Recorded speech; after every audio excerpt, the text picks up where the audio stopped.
Alright, who's Dan?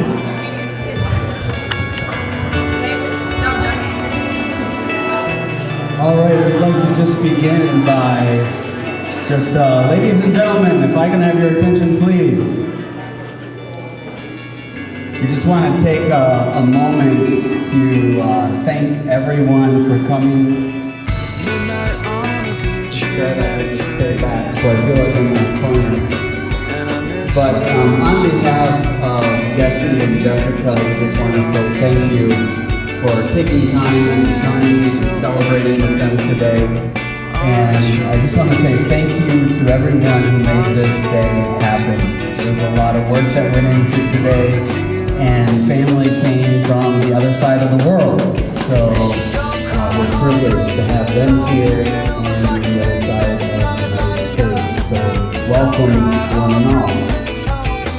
Just to introduce myself, my name is Dan Sedini, and I am married with my beautiful wife Mega, and my 5 children are here. They're all the way over there, the opposite corner. And they define my life, and I'm privileged to be a part of it. But I met Jesse when he was a teenager.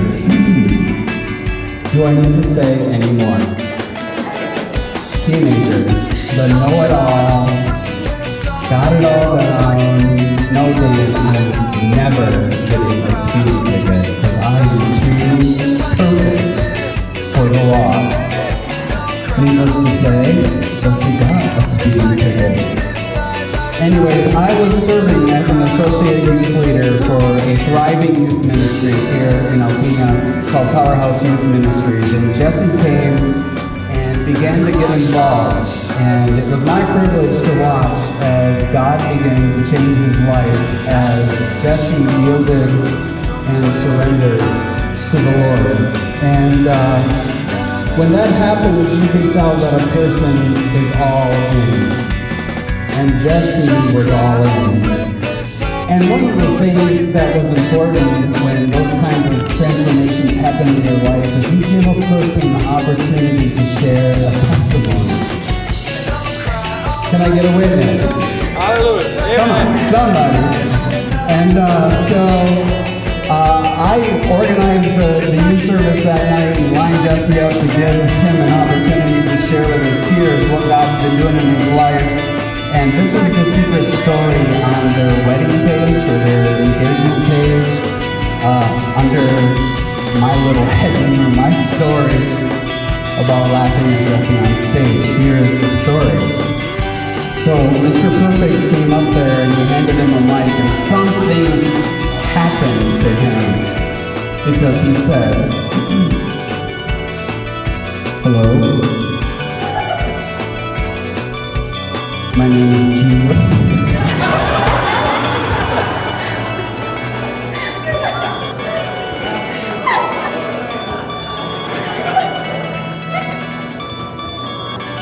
This is a true story. Needless to say, we were all paying attention. And God is my witness. He started over, and he said, "Hello? My name is Jesus." He said it 2 more times. I said, "Jesse, forget your name, just share your story." But there was probably 150 of us, so we were rolling on the floor. But anyways, that's a true story. And you know, Jesse harasses me because I'm the old guy here in the relationship. And I won't tell you how old I am, but who cares? And he always calls me the old man, or if I forget something, he says I have that disease, the forgetful disease, whatever it is. Alzheimer's. And thanks. And I just remind him, "Hey Jesse, what's your name?" Anyways, our friendship is really defined by the moments we have shared in our lifetime. And I've known Jesse for about 12 years. And those moments include risk games, you know, the kind of games you start out friends, and in the end your friends become friends with other friends and they become your enemy. You hate them at the end of the game because of the roll of the dice, you know, Risk. Anybody play the game? No? Yeah? So. Or Cedar Point trips, it's true. Jesse and I took his mom to Cedar Point. She agreed to get in a wheelchair. We took her around, we got to the front of all the lines. True story. All right, we'll move on. I won't tell the part at the end of the night we literally ran. She was in the wheelchair and we ran to the last line to ride the ride again. Hands up in the air. We had a good time. Jesse started coming to family reunions, our family camp. He stayed with us for a while, ate all of our leftovers, our freezer burnt ice cream, and drank all of my milk. And felt like one of my own kids. We also had one-on-one, best of 3, best of 5, best of 7, 9, 21, 33, I don't know, 51 ping pong games, our personal tournaments. Jesse would not stop playing until he beat me. And he would. And it was fun. We had long talks, laughter, tears. We shared life. I learned what was important to Jesse by simply listening to him, because if you know Jesse Linzewitz, he talks about what's important. And it didn't take long for his conversation to talk about this pretty little girl named Jessica. And I knew she must have been pretty special. And he would talk about her, and then he called me up and said, Dan, I think we need to come over and hang out. And they came over, and they had dinner with us. And my kids are not shy. They're a little bit like me. They're kind of in your face, and they'll talk. And so Jessica jumped right in, both feet, and she was like family before she left. And Jessica, you're beautiful, you're amazing, and you're a gift to not only Jesse, but to all of us. And we love you. Go ahead. And I just wanted to say, it looks like, okay, he's all in, by the way. I'm truly honored that Jesse asked me to be his best man, because one of the moments we shared early on in our friendship was I went out to Jesse's grandfather's farm. And the conversation began as we were standing by the car. I was going to go home. I just went out to visit him. And it was one of those, I don't know, cool nights. And you just started talking, and the talking didn't quit. And Jesse began to tour me around his grandfather's farm.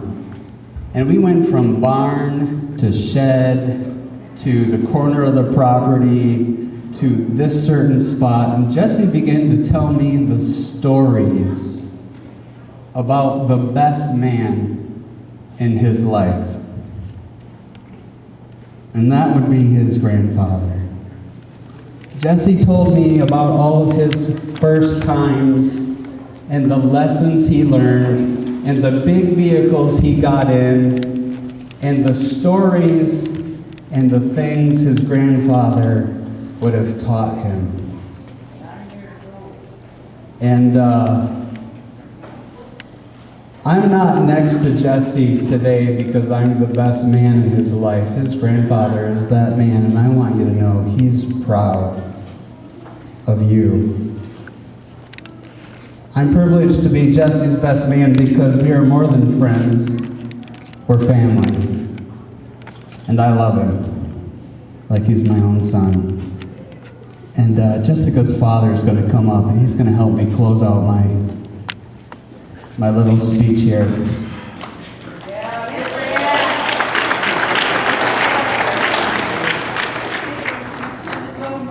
See, Jesse, I am proud of you, and I am proud of Jessica.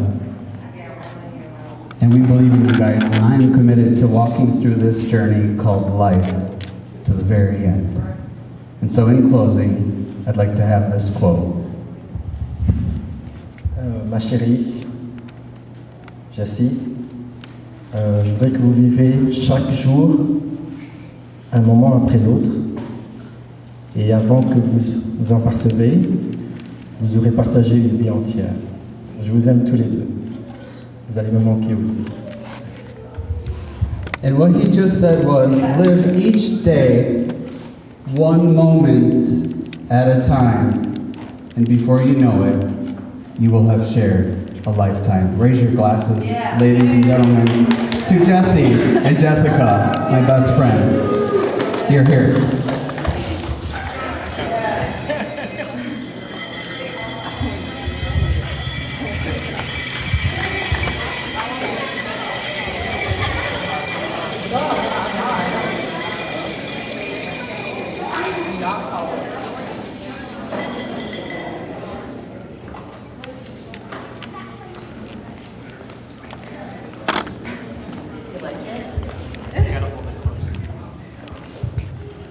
Hi everyone, I am Justice. Okay, we don't have a maid of honor. There's just two bridesmaids. I was nominated to speak tonight. I am Rebecca Vincent. I have only known Jess for 2.5 years. We don't have a lot of memories like Dan and Jesse, but we do have our memories. First night I met Jess. I walk in, new to Lake Superior State. I'd never been there before, like a freshman, but I wasn't a freshman. I walk in, I get a job at concessions. Who would have thought, concession stand at a hockey game? Okay, it shouldn't be too bad, right? It's only college hockey. Well, I had never run a cash register there in my life that was as old as the ones that they have at the concession stand. I came in, Jess thought, I guarantee you she thought I was stupid, beyond stupid. Because I could not run the machine, didn't know the prices of anything. I'd be like, Jess, come help me, come help me, come help me. And I did it the entire night we were there. I'm not even kidding, the entire night.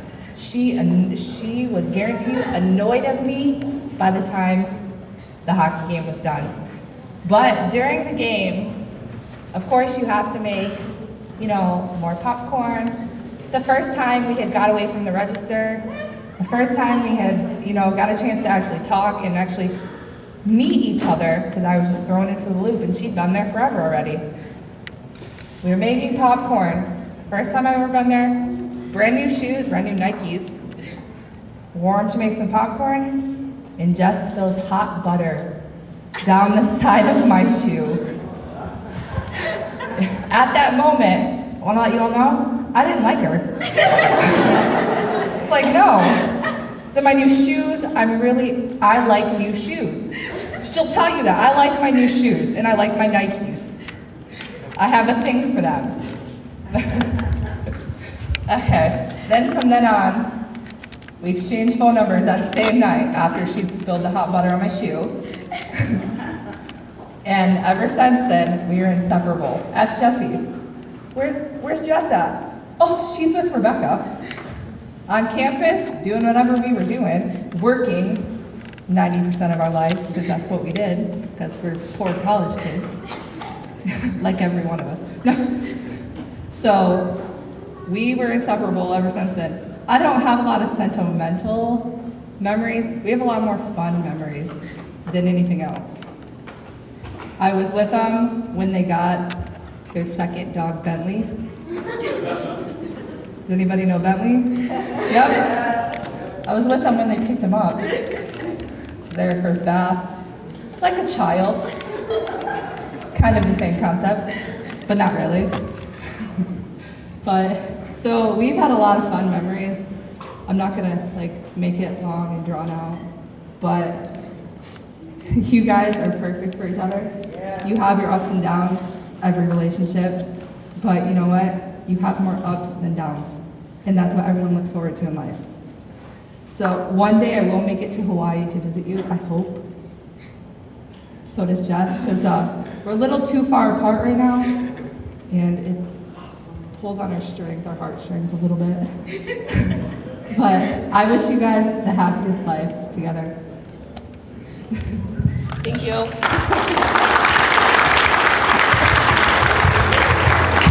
Thank you, David and Becca.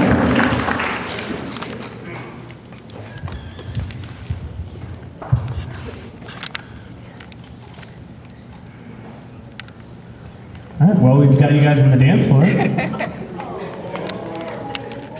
Already out there. That's why I planned this ahead of time. All right, they have picked out a special song they wanted to dance to together. So for their first dance, and here we go.